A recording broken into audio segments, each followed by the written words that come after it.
Pai, realmente tu és digno de todo louvor. E a informação da tua palavra é que Cristo ressuscitou. Aleluia. E por causa disso, ó Pai, nós temos garantia da redenção. Porque estamos ressurretos com Ele. Aliás, já estamos sentados na glória. É questão de tempo. Estamos vivendo aqui ainda, mas quando nos chamares, estaremos contigo eternamente. Nós agradecemos por isso. E queremos pedir a Pai a orientação do Teu Santo Espírito para contemplarmos um pouco a cidade de Jerusalém, que o mundo todo está voltado para lá. As três maiores religiões no mundo, podemos chamar de religiões, têm Jerusalém como a cidade fundamental. Mas não pode ser, ó Pai, porque Tu és o Senhor e só por Ti que a pessoa tem redenção. E esta cidade Tu escolheste para adoração. E a representação dela é dual. Nós temos a Jerusalém Celeste também, que a Tua palavra fala, que é a nossa morada futura. Então queremos entender, ó Pai. Eu quero agradecer a Tua orientação do Teu Santo Espírito, e ao compartilharmos aqui a Tua palavra, o Teu Santo Espírito vivifique essa palavra no coração dos nossos irmãos aqui. Guarda-nos, pois, nós agradecemos, em nome de Jesus. Amém.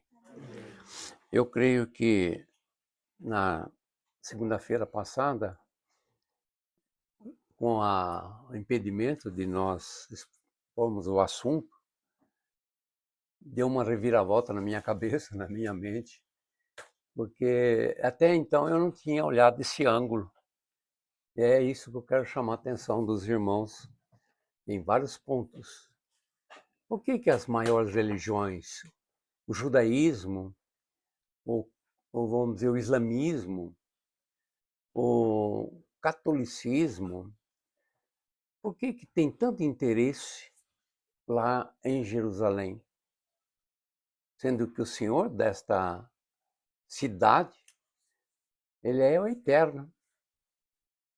E então a pergunta é: por que as três religiões têm esse interesse? Eu tinha dado uma diretriz com vários slides, tive que mudar todos. E muita coisa que eu nunca falei, eu vou falar hoje. Eu creio que vai ser muito agradável a gente saber disto e termos convicção que a palavra de Deus nos dá, né? Então, quando nós lemos a história, quando Deus, então, formou a nação de Israel ali no Egito, que tirou essa nação, e aí então ele teve que doutrinar os elementos desta nação. E o primeiro ponto que ficou marcado, que as religiões hoje copiam, é exatamente esse desenho que vocês estão vendo. É onde tinha o tabernáculo, a fumaça ali, que seria a manifestação da glória de Deus na presença do povo, e a mensagem é: habitarei contigo aí. E as tribos separadas em cada lado do tabernáculo. Mas o Senhor fala algumas palavras, então vamos recordar o que ele falou lá em Êxodo 24. E me farão um santuário, quer dizer, uma tenda. A Vera Lúcia já comentou isso. É aquela tenda que está ali no meio, que hoje os muçulmanos copiam. Só que eles dão o nome de Kaaba. Mas há uma diferença total. Então, isso que nós queremos ver. Então, me farão um santuário, para que eu possa habitar no meio deles, segundo a tudo que eu te mostrar para modelo do tabernáculo. E para modelo de todos os seus móveis, assim mesmo o fareis. Então não foi feito assim de cabeça, não. Houve um projeto do Deus vivo. Por quê? Cada peça ali representava o Redentor, que era Jesus, o Messias. E então nós podemos falar o seguinte: bom, mas quando que foi isso? Se nós, eu não tenho tempo para comentar isso, no futuro nós falaremos sobre isso. Foi estabelecido aqui o ano 1445 antes de Cristo vir. Essa data é conhecida então como a data da formação de Israel e a saída do Egito. Eu estou colocando esse número para que vocês possam depois fazer uma comparação das outras religiões que vão aparecer, é lógico, depois dessa data. Então, observe que o seguinte: a Bíblia fala que a cidade que Deus escolheria, que seria um local de culto verdadeiro, esse nome tem Jerusalém. Nós vamos verificar melhor isso hoje. E vocês observam, no planeta Terra, nós temos um lugar específico que o Criador dos céus e da terra escolheu para colocar ali seu nome. E olha o que diz o Deuteronômio, o texto. Então haverá um lugar, que nós sabemos que é Jerusalém, que escolherá Jeová, o Senhor, vosso Deus, para ali fazer habitar o seu nome. A esse lugar fareis chegar tudo o que vos ordeno, os vossos holocaustos, os vossos sacrifícios, os vossos dízimos, a oferta das vossas mãos e toda a escolha dos vossos votos feitos a Jeová. Então tinha um propósito bem detalhado, específico. Agora vamos então acompanhar. Eu vou pular algumas fases aqui. Então nós temos aqui o tabernáculo bem sofisticado, com vários detalhes por dentro da tenda, com várias coberturas ali de peles, e também o retorno, por exemplo, em volta, esse linho finíssimo aí, branco, e os pilares com cabeça de prata, o pé de bronze, a madeira maciça, tudo com detalhe. E, consequentemente, ali era então feito o sacrifício de animais. Então nós podemos dizer que nesse local, nesse deserto, porque ele era montado e, consequentemente, quando o povo caminhava, o tabernáculo era desmontado e passava para outro lugar, até que Deus mandava parar, eles montavam tudo de novo e ali continuava.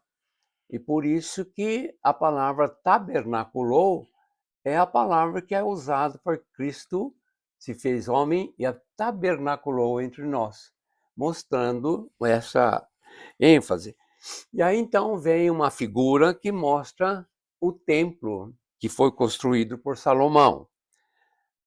Vejam o seguinte, eu coloquei algumas palavras aí para tentar elucidar um pouco. Esse tabernáculo que seria itinerante, ocorria por causa da peregrinação. Mas esse tabernáculo ele preparou o caminho para o templo que seria estável nessa cidade que o Senhor tinha falado. E ao estabelecer então um padrão, um propósito da adoração para uma nação, a nação de Israel. Por isso que há um monte de nações contra Israel. Vocês viram agora essa semana na ONU? O Brasil teve a pachorra de a hora que Netanyahu subiu falar, toda a comissão saiu. E há uma informação, abençoarei os que te abençoarem, mas amaldiçoarei os que te amaldiçoarem. E a Bíblia mostra isto. Então nós temos que pensar um pouquinho que o Brasil está sujeito a levar uma cacetada muito grande. Mas continuando aqui, Quando Israel passou do tabernáculo no deserto para lá no templo, lá em Jerusalém, o local da presença de Deus se tornou fixo e consagrado para o resto da história. E, consequentemente, a consagração à presença de Deus passou do tabernáculo para a chamada casa, conhecida então como o Templo de Salomão. Então vamos destrinchar alguma coisa. Aqui nessa foto aqui da esquerda, vocês estão vendo a área que Davi comprou, que foi nessa data, aproximadamente 1004 a.C. até 879, que teve o desenvolvimento. Vocês estão vendo lá na frente o templo, vocês estão vendo esse cercado aí, à direita vocês têm um vale, à esquerda também tem outro vale, nós vamos verificar isso. Isto foi naquela ocasião. E depois, então, as construções começaram a aparecer. E hoje, se nós formos fotografar Israel, nós vamos verificar o que está aqui, à direita. Vocês vão verificar o mesmo formato, só que no lugar do templo, vocês estão vendo, parece uma meia cebola dourada. Não tem uma dourada aí? Mas para baixo aqui assim, aqui embaixo, tem aqui, ó, tem uma outra cebola preta aí. Só que não é preta comum, não, é prata. Prata oxidada. E a dourada lá é de ouro mesmo. Mas aonde está isso na Bíblia? Mas está aí hoje. Muito bem, então vamos continuar. Vocês estão vendo aqui um quadro, um esqueminha que mostra então a posição do templo, o cercado ali do muro, e em volta você tem aí essa parede. É uma parede enorme, enorme. Depois eu vou comentar sobre ela. Vera Lúcia e eu, nós andamos nessas paredes lá em cima. Dá para você andar lá em cima. Mas o que eu queria chamar a atenção, que segundo Neemias 3, no capítulo 3 e 12, você tem 12 portas. E aí, então, vocês têm vários nomes. Por exemplo, vamos pegar aqui embaixo a porta do vale, mais à direita vocês têm a porta do monturo, que era, vamos dizer, onde eles saíam com os lixos para o vale que está aqui, Vale do Inom. Muito bem.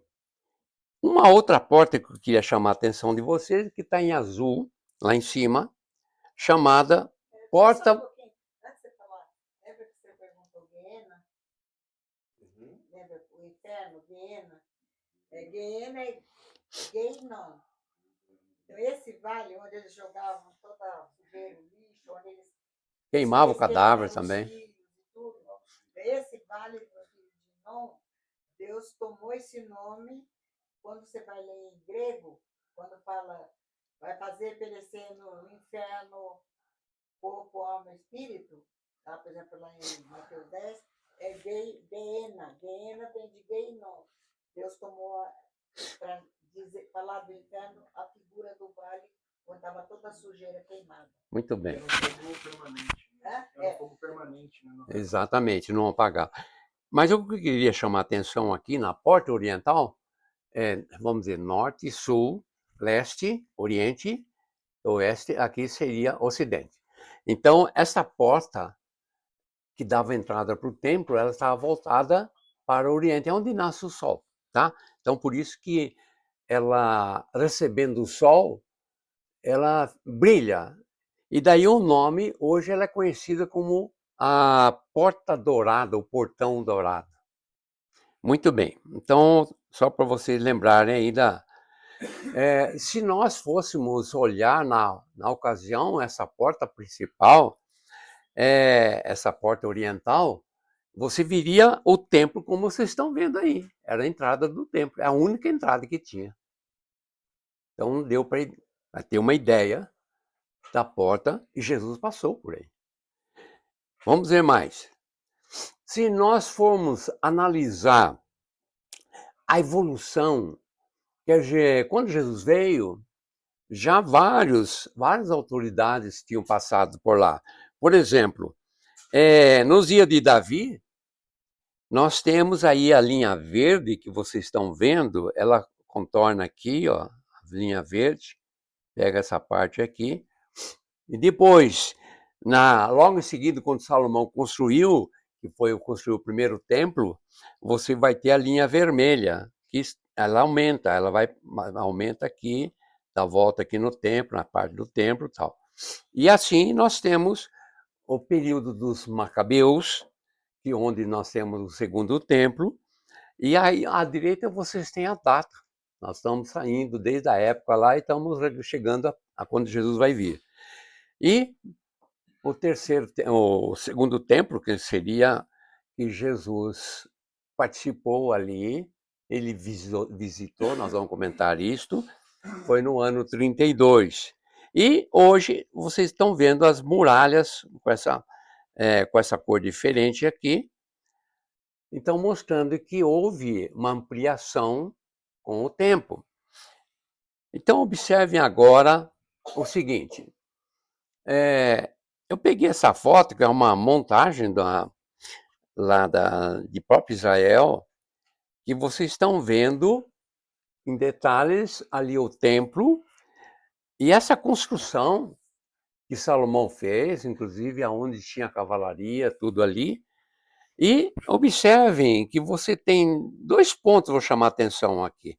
Aqui uma escada enorme, e essas portas que então a escada subia. Era uma escada importante, porque não podia ter essa dimensão que vocês estão vendo aí. E você tinha uma outra escada que subia por aqui, ó, tá vendo? E tinha um arco aqui, ó.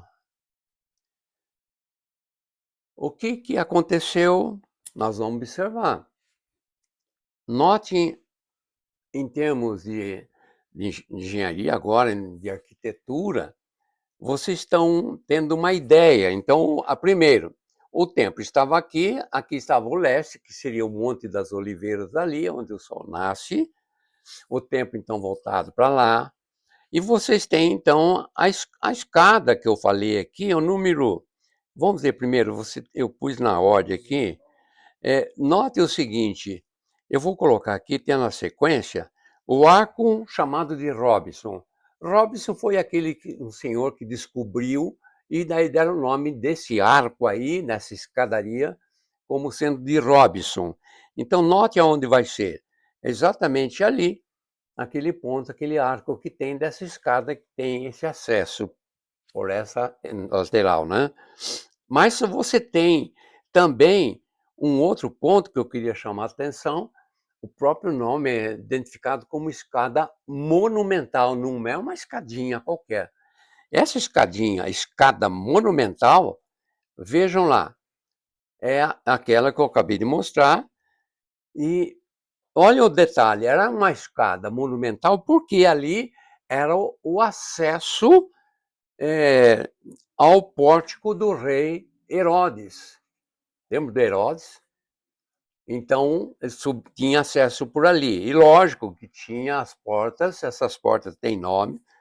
E então, esse era o desenho que nós poderíamos, então, fazer uma análise como era na ocasião. E, para vocês terem mais informação, vocês estão vendo, então, a figura, o templo lá um pouquinho mais para trás, o templo, aqui a parede, um fechamento ali, e ao lado aqui você tinha um palácio, que era o palácio do rei Herodes.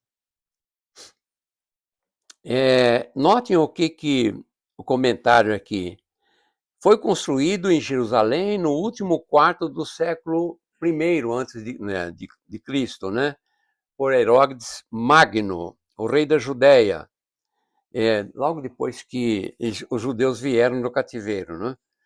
Era o segundo edifício mais importante de Jerusalém, esse palácio do rei Herodes. Mas o que vocês vão observar mais? O templo, uma figura aqui, ela é feita tudo de mármore maciço, pilares cilíndricos de mármore, fachadas inteiras de mármore.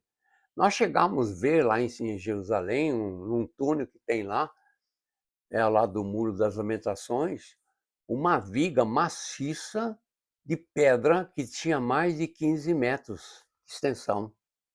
15 não, 40 metros. 40 metros de extensão. Você fala, não é possível. Então é uma coisa fenomenal. E quando Jesus veio, o templo estava funcionando e os discípulos levaram Jesus, Jesus participou ali. E quando eles mostraram para Jesus, né, chamando atenção, olha, essa aqui é considerada uma das 7 maravilhas do mundo. E Jesus fez um comentário que, no momento, pegou todo mundo. Jesus revelou ali uma profecia a respeito do templo, porque o templo era a figura dele, da pessoa dele.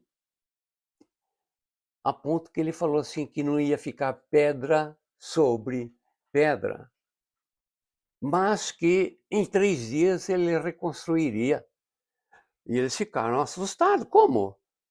Nossos pais levaram 50 e poucos anos para reformular isso e tal. Agora, em 3 dias, o senhor vai reconstruir? Depois, quando Jesus morreu e ressuscitou, eles entenderam que estava se referindo ao corpo dele que iria ressuscitar depois de 3 dias. Muito bem. Então, esta profecia, você encontra lá em Mateus e em Marcos, eu estou citando Marcos aqui. Isto foi no ano 32. O que nós observamos aí? Eu já comentei, olha aí, ao sair Jesus do templo, disse-lhe um dos seus discípulos, mestre, que pedras, que construções, mármore maciço. Se vocês olharem aqui em São Paulo, tem o Templo de Salomão. Todo o material vindo lá de Jerusalém, da terra lá. Aqui no Brasil, São Paulo. Agora imagine o templo aqui. Muito bem. E eles chamando atenção, e foi quando Jesus fez a profecia que não ficaria pedra sobre pedra. Vocês pegam outras construções, por exemplo, essa torre, chamam Torre de Davi, mas tem uma informação importante de Jesus, quando ele cita lá em Lucas 21, 24. Vai falar de um tempo chamado Tempo dos Gentios. Enquanto houver domínio dos gentios sobre Jerusalém, essa cidade vai ser pisada por eles. A gente fica pensando, mas como assim? Jerusalém vai ser pisada por eles. Mas vai ter um tempo. Vejam esta outra notícia aqui. Tempos dos gentios é o fim apenas quando o Messias começar. Então, esse tempo só vai terminar quando Jesus retornar. Por isso que vocês estão vendo a briga lá no Monte do Templo. Lá num pedacinho de terra chamado Gaza, tem mais de 500 quilômetros de túneis de concreto armado. Sabe para quê? Para destruir Israel. E vejam mais. Olha o que diz Romanos 11, 25. Porque não quero, irmãos, Paulo explicando lá, que ignoreis este mistério. Que mistério Paulo estava falando? Crentes, judeus e gentios unidos em um só corpo, falando do corpo da igreja. Para que não sejais presumidos em vós mesmos, que veio endurecimento em parte a Israel. Até esse endurecimento da nação de Israel vai chegar ao final. Até que haja entrado a plenitude dos gentios. Enquanto não chegar, Israel vai sofrer no calcanhar. Hoje Netanyahu está conversando com o Trump por causa disso. O assunto nosso é atual. Vamos ver mais. Quando fala plenitude dos gentios, seria o número completo completo dos gentios que serão salvos para pertencer ao corpo chamado igreja. Então, o que Jesus falou, o mundo contemplou isto. No ano 70, nós estamos no ano 2025. No ano 70, Roma, que tinha o domínio romano, Tito, um senhor, uma autoridade, comandante, entrou lá, levou 100 mil soldados romanos. E eles, então, aconteceu de pegar fogo no templo, mas o templo era revestido de ouro. E com a temperatura de mais de 1.500 graus, o ouro começou a derreter. E como eram pedras sobre pedras, não é pedra pequenininha não, pedra grande, eu vou mostrar. O ouro descia e entrava. Hoje eles usam lá no Muro das Lamentações o espaço para colocar bilhetinhos que eles escrevem para colocar o pedido, fazer o pedido e colocar entre a fresta. E nessas frestas, no templo, o ouro líquido entrava e depois que esfriou, logicamente, endureceu. E os soldados, 100 mil soldados, com direito a pegar o espólio, tudo aquilo que eles estavam conquistando, eles tinham direito de levar para casa. Então eles se aposentariam com o bolso cheio de ouro. Então eles tinham que pegar esse ouro. 100 mil soldados para fazer isso. Só que começaram a pegar onde dava. Depois tinha que tirar a pedra. Mas para tirar a pedra, você não podia começar numa certa altura, você tinha que começar de cima. Então vamos subir, porque lá de cima fica mais fácil jogar para baixo.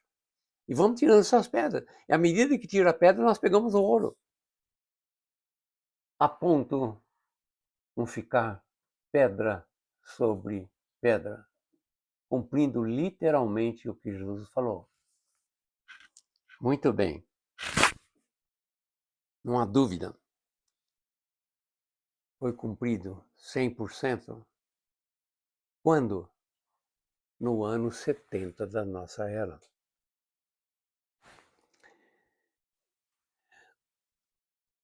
Mas depois, Israel foi espalhado. Aí vieram os povos que tinham interesse de pegar alguma coisa que tinha lá. E, consequentemente, a destruição começou a surgir, a volumar, e todas as edificações tiveram a sua destruição. Alguns fatos desagradáveis, por exemplo, durante os soldados romanos em Jerusalém, e o Flávio Josefo, um escritor judeu que viveu nessa época, eu tenho o livro, nós temos a coleção dele, e ele cita um caso em que os soldados entraram numa casa, olharam na casa, só tinha mulher no cantinho, com medo, e soldados entraram e cada um foi procurar alguma coisa. Até que um deles achou uma caixinha e abriu. Tinha pedaços do corpo de uma criança onde a mãe disse que estava comendo porque não tinha comida. Se vocês olharem Deuteronômio, o Senhor fala isto: comereis a carne dos seus próprios filhos. Como? Está escrito isso na Bíblia? Está. Com Deus não se brinca.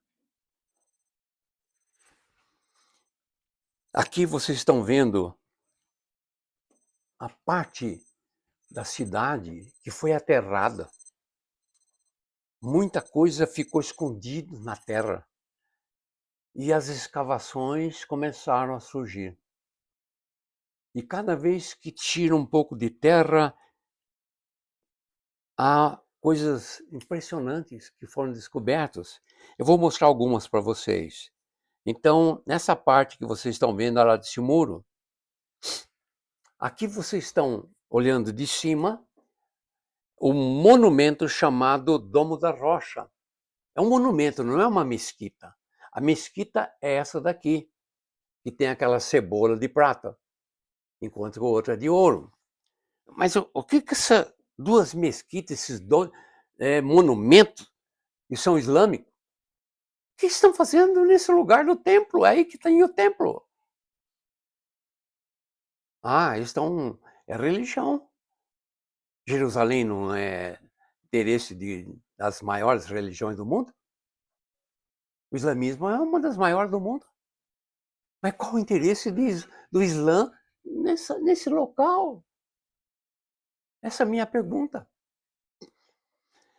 Então foi feita então uma escavação, onde a seta está mostrando. Vocês estão vendo aí as construções que foram aterradas?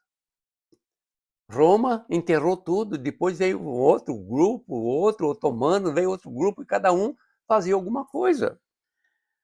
Então, aí está alguns detalhes.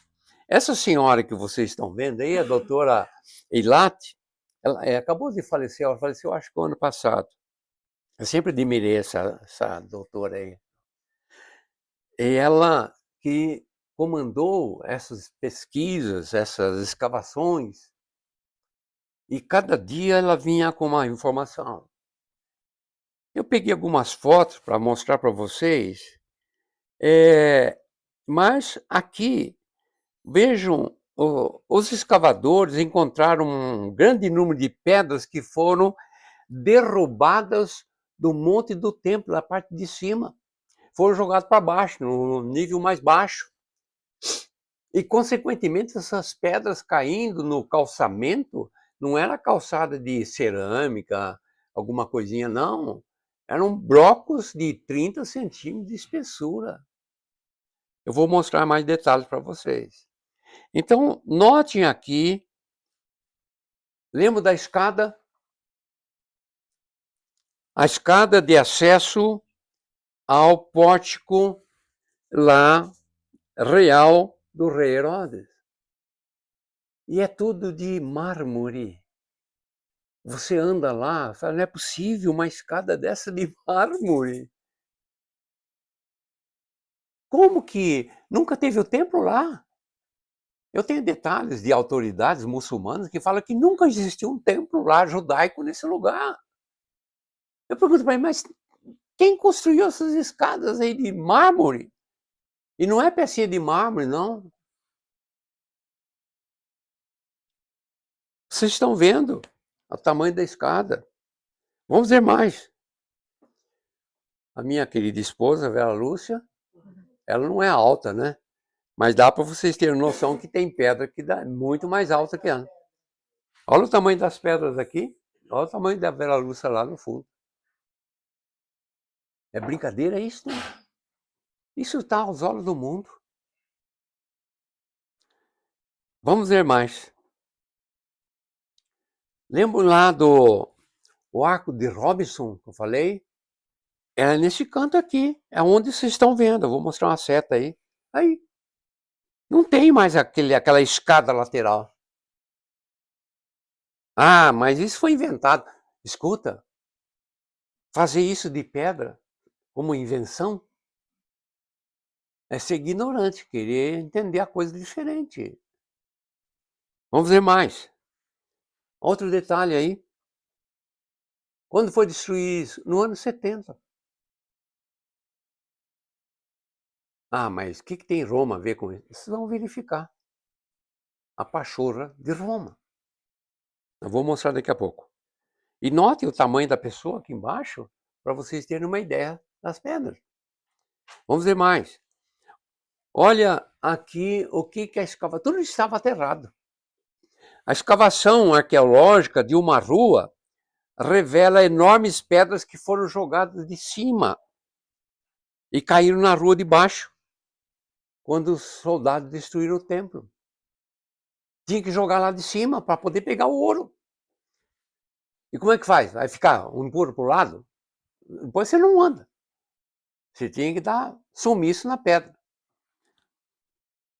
Agora, notem, eu vou mostrar numa outra foto.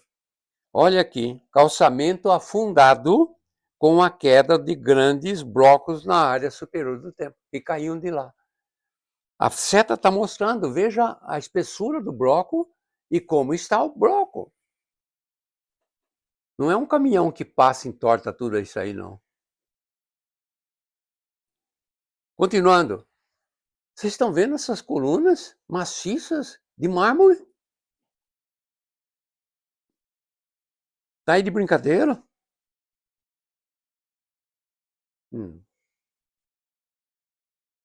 Continuando. O atual muro chamado das Lamentações. É impressionante essa primeira foto aqui. As pessoas se reúnem ali. É nesse muro que eles põem o papelzinho. Você fala, mas esse muro não é tão alto assim. Não, vocês estão vendo aqui lá direito. 18 metros de altura. Sabe qual é a espessura do muro? 2,5 metros. Né? 2,5 metros esse pé direito aqui. É a largura do muro. Bela Lúcia e eu, nós andamos em muitos deles. Né? Olha a altura aqui. E vocês estão vendo que tem uma faixa mais escura, que é onde as pessoas põem a mão, e a mão cheia de gordura, ou põem a testa.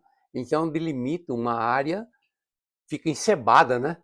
Por isso que fica essa cor de fora a fora. Olha lá. Eles batem mesmo na cabeça. Né? Muito bem. No meio das pedras, encontraram uma pedra interessante, que estava escrito aqui em hebraico, lugar do trompeteiro. Como trompeteiro? Era no canto da edificação, era o lugar chamado o lugar do toque, porque ali de cima ele tocava, então toda a região ouvia o toque para vir para a reunião, para o começo do sábado que eles guardavam. Essa pedra não foi moldada depois, foi encontrada no meio das outras pedras. Vocês lembram que tinha várias portas ou portões? Desses portões, 4 eu não consegui identificar porque já não existe mais. Mas você vai verificar que muitos deles mudaram o nome. Por quê? Você tem áreas que os cristãos tomaram, os muçulmanos tomaram na volta.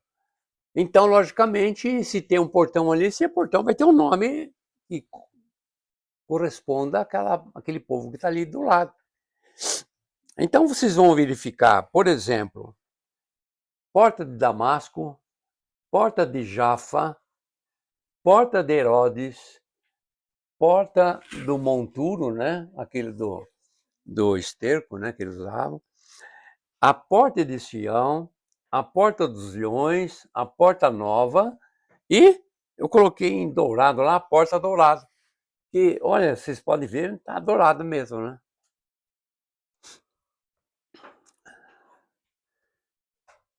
Quem fez isso?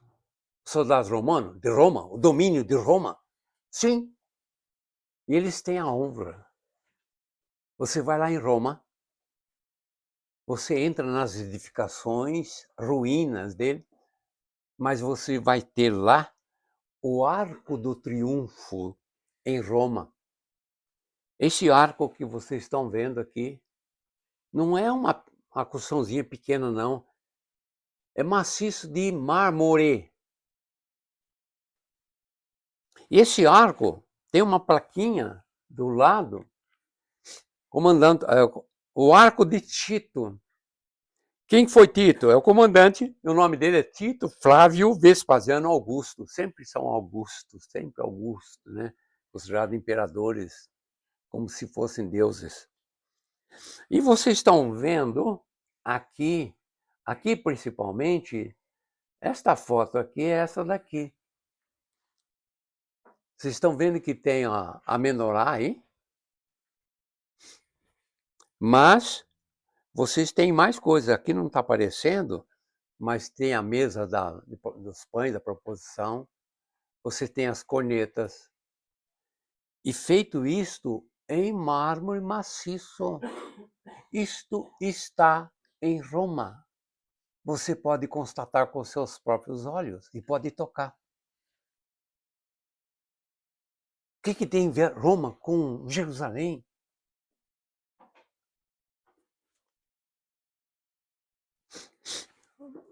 A minha colocação,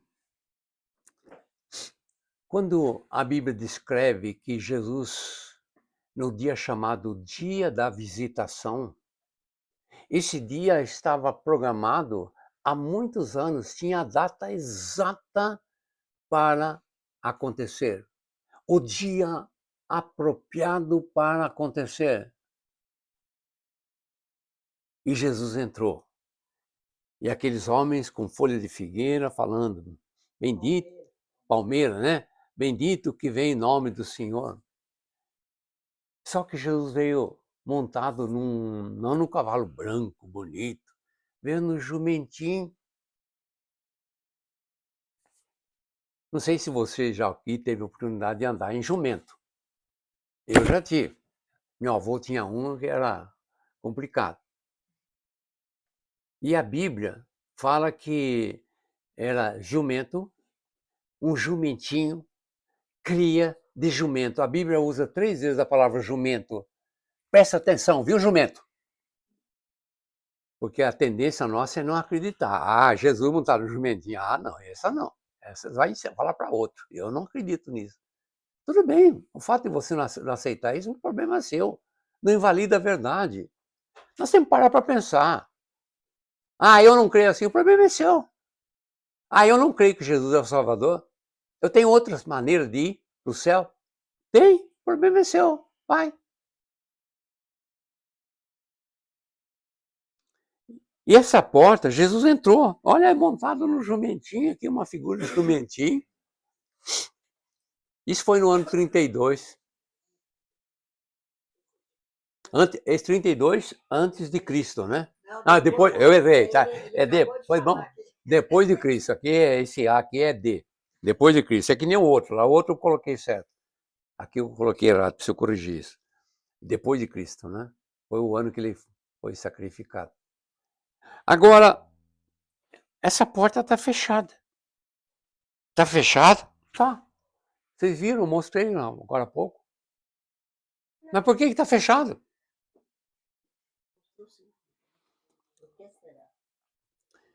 Então vamos lá. Aqui tem vários detalhes, e se eu coloquei um resumo, o fechamento dessa porta.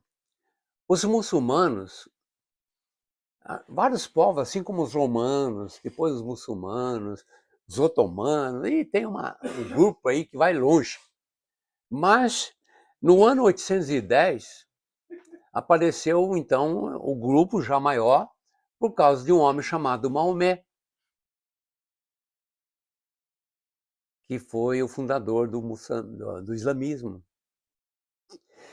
E esses muçulmanos, nessa ocasião, eu vou comentar sobre Maomé, já no ano 810, eles fecharam essa porta.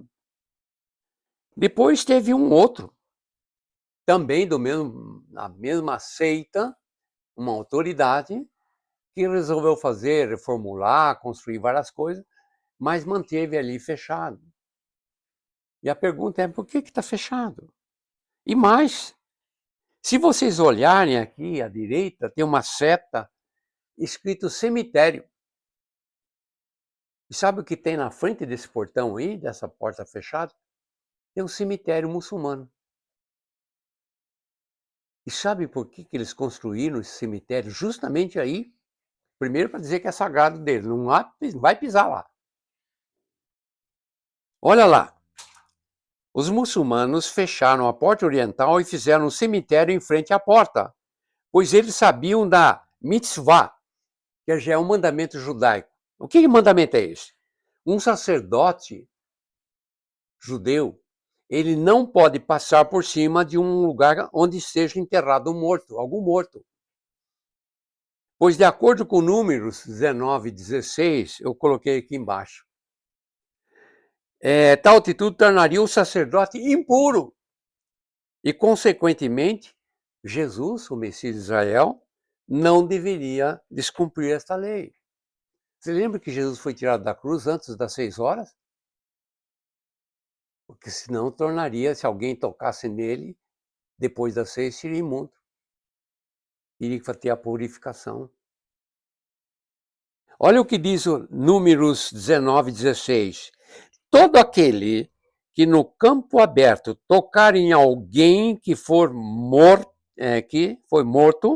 pela espada, ou em outro morto, ou nos ossos de algum homem, ou numa sepultura, será imundo 7 dias. Vamos construir um cemitério aqui, muçulmano. Jesus, ele vem, ele fala que vem, vai voltar. Então ele não pode passar aqui, ele tem que passar por essa porta. Há uma profecia bíblica que fala que ele vai passar por essa porta. Então vamos impedir. Continuando. Vocês estão vendo aqui um desenho de um pintor mostrando ali a Torre de Davi, que vocês viram, umas construções.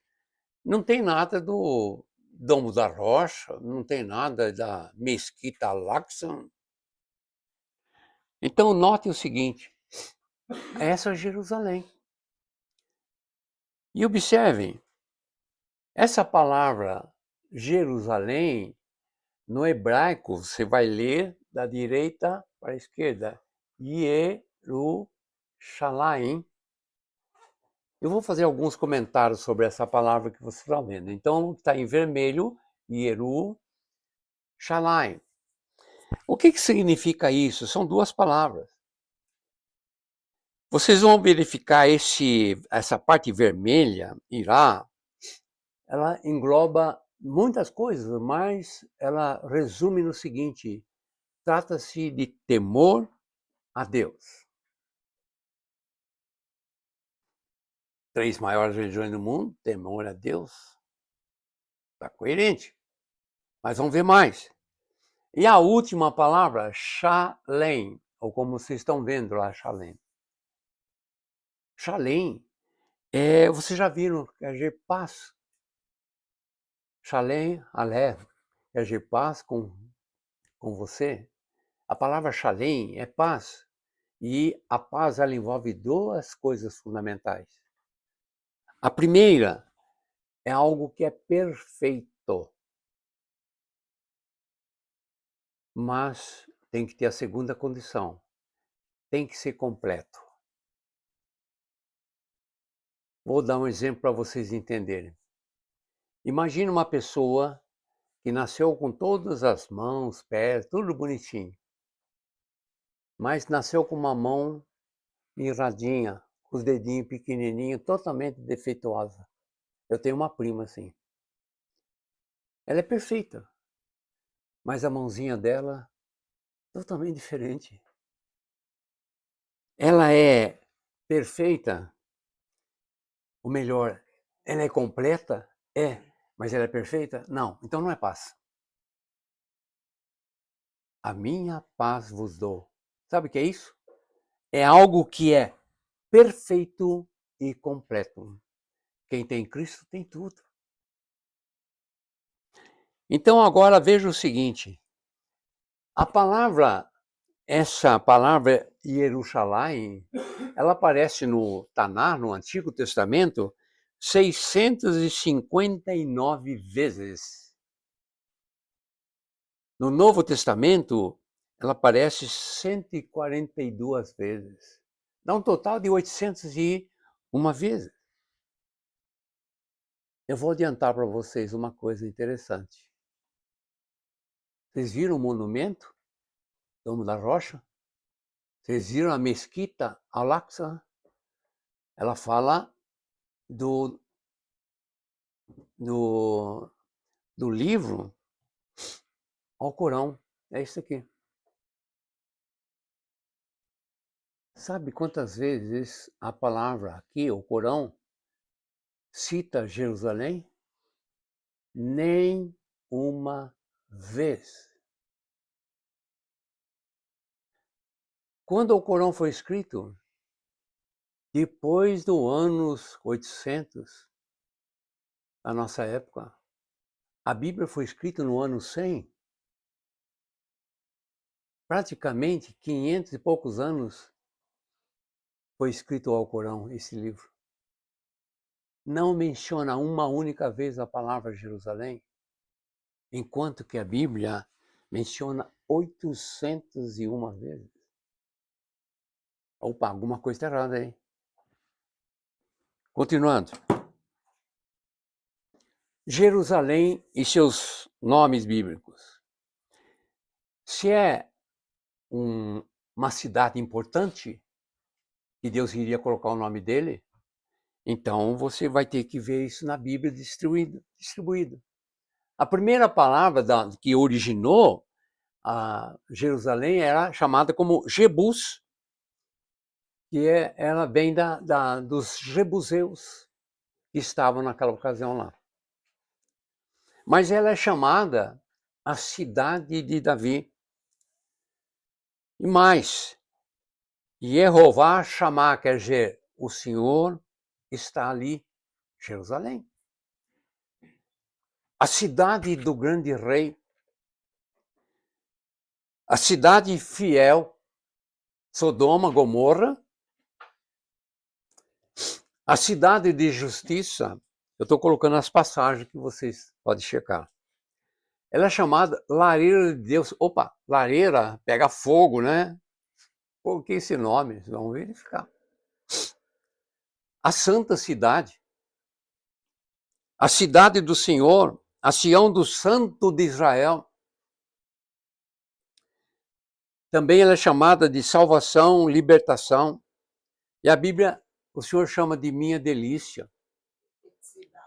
Não mais desamparada, desolada. Ela está sendo desolada. Ela vai ser procurada, cidade não deserta. Nós podíamos mostrar muitas coisas mais sobre Jerusalém. Mas vocês vão verificar o seguinte, presta atenção. Assim como há somente uma porção no planeta Terra. E esta porção foi dada a um povo específico, Israel. Assim também, só existe uma cidade em todo o planeta que o Deus da Bíblia, que é chamado Deus de Israel, afirmou ser e mais pertencer ao mesmo povo Israel, e essa cidade é Jerusalém. Onde estão os muçulmanos aí?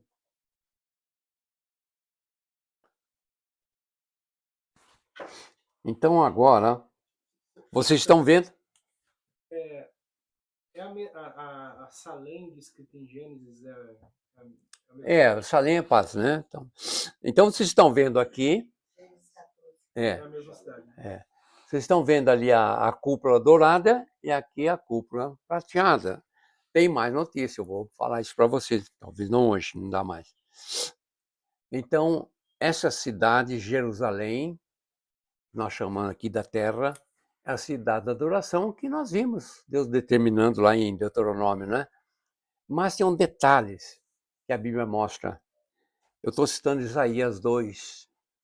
Nos últimos dias acontecerá que o monte da casa do Senhor será estabelecido no cume dos montes. Vai ter uma situação, e se elevará sobre os outeiros. Aqui a palavra outeiros, lugar de adoração, de sacrifício, né? E para ele afluirão todos os povos. Irão muitas nações e dirão: vinde e subamos ao monte do Senhor, chamado Monte Sião, um outro nome para Jerusalém, né? E a casa do Deus de Jacó, o templo no Monte Moriá. Foi exatamente onde Deus mandou Abraão oferecer Isaac. E sabe o que o Corão diz? Não foi Isaac que foi oferecido por Abraão, mas foi Ismael. Onde está escrito isso na Bíblia? Mas no Corão está. Alguma coisa errada. Mas note, ele julgará entre os povos e corrigirá muitas nações. Estes converterão suas espadas em relhas de arados e suas lanças em podadeiras. Uma nação não levantará a espada contra outra nação. E agora observe, olha o que ele diz, o meu tabernáculo estará com eles. Eu serei o seu Deus e eles serão o meu povo. Está falando de Israel. As nações saberão que eu sou o Senhor que santifico a quem? A Israel. Quando o meu santuário estiver para sempre no meio deles. E quem que é Jerusalém? Você, como crente, você tem algum interesse lá no Israel, lá em Jerusalém? Nós temos um no outro, é outro, aonde Jesus foi preparar um lugar para nós. Mas para Israel tem esse interesse. Então agora, ouça, abaixa um pouquinho.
Mesquita.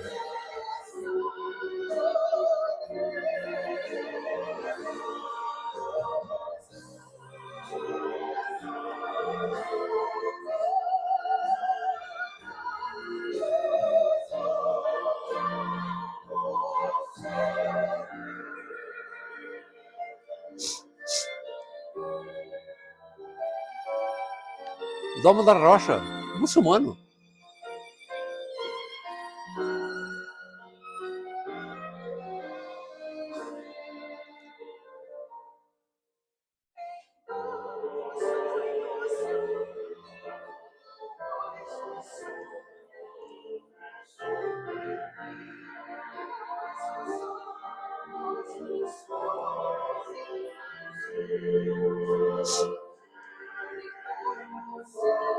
Esse é o Muro das Lamentações. Olha o papelzinho que eles põem, né?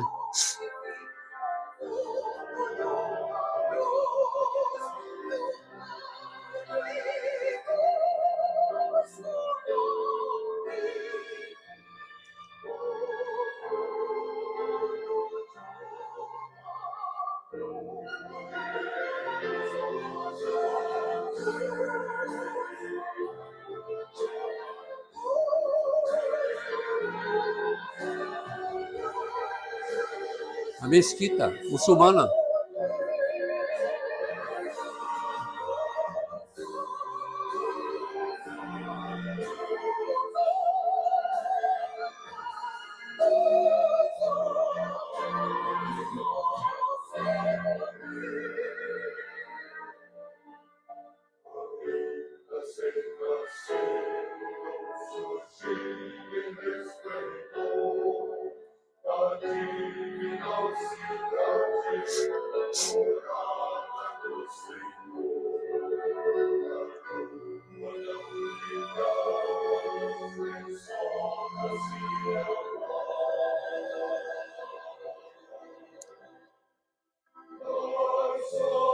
Domo da Rocha. Olha na a ponta lá, a lua.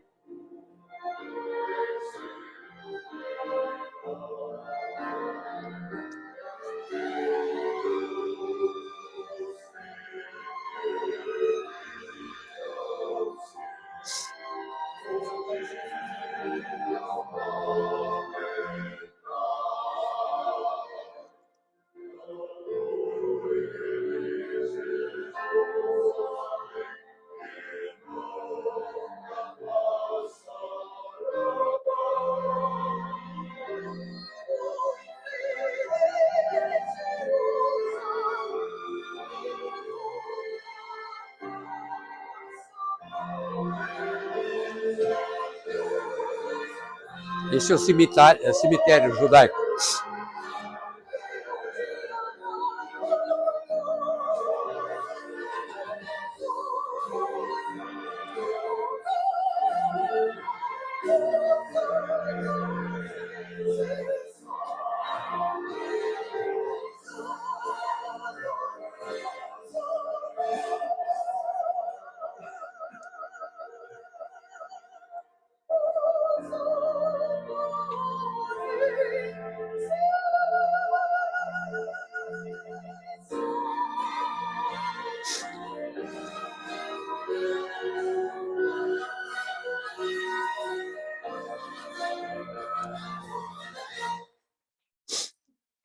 Quando nós estávamos, pela primeira vez, nós estávamos chegando em Jerusalém, o grupo, eram 2 ônibus, e no meio do nossa turma lá tinha uma missionária.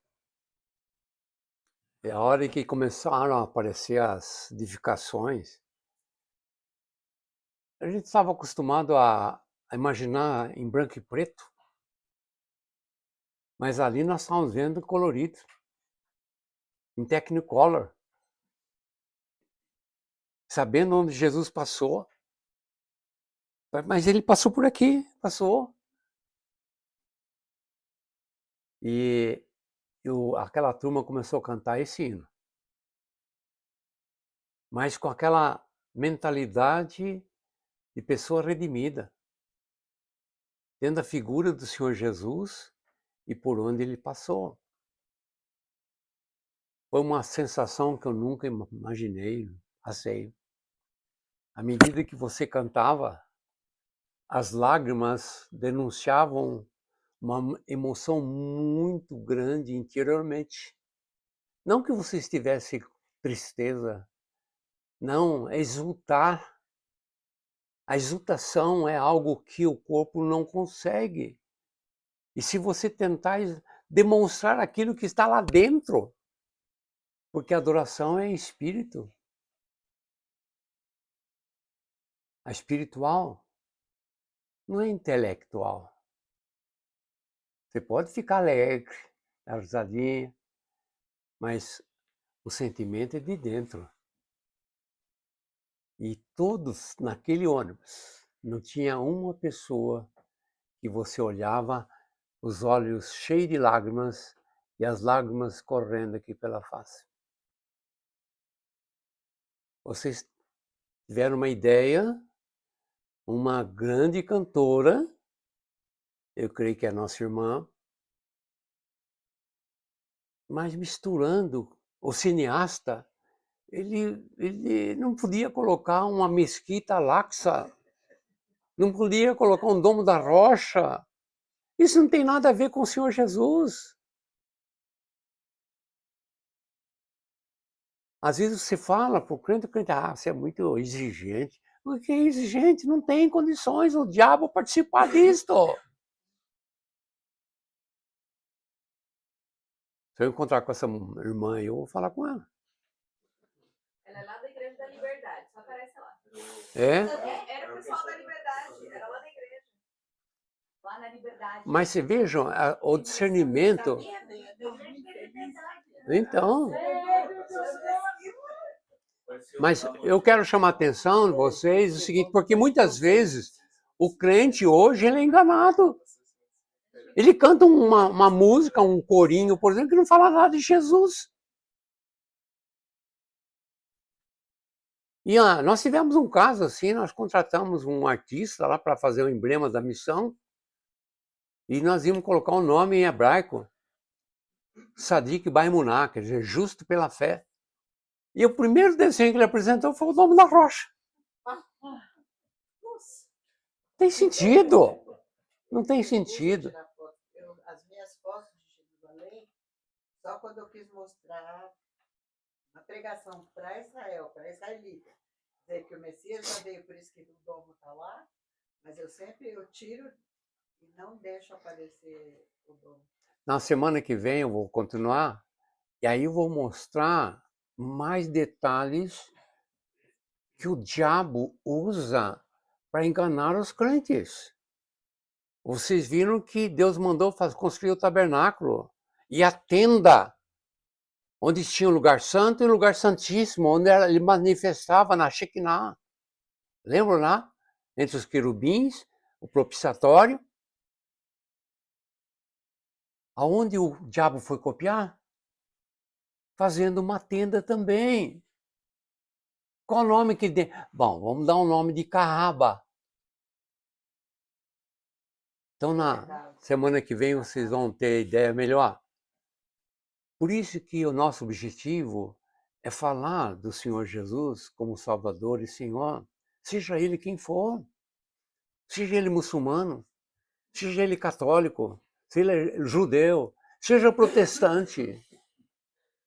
Quantos protestantes creem nisso? Vocês estão vendo essa senhora que tem uma voz belíssima, uma orquestra. Você acha que todos ali conhecem o Senhor Jesus?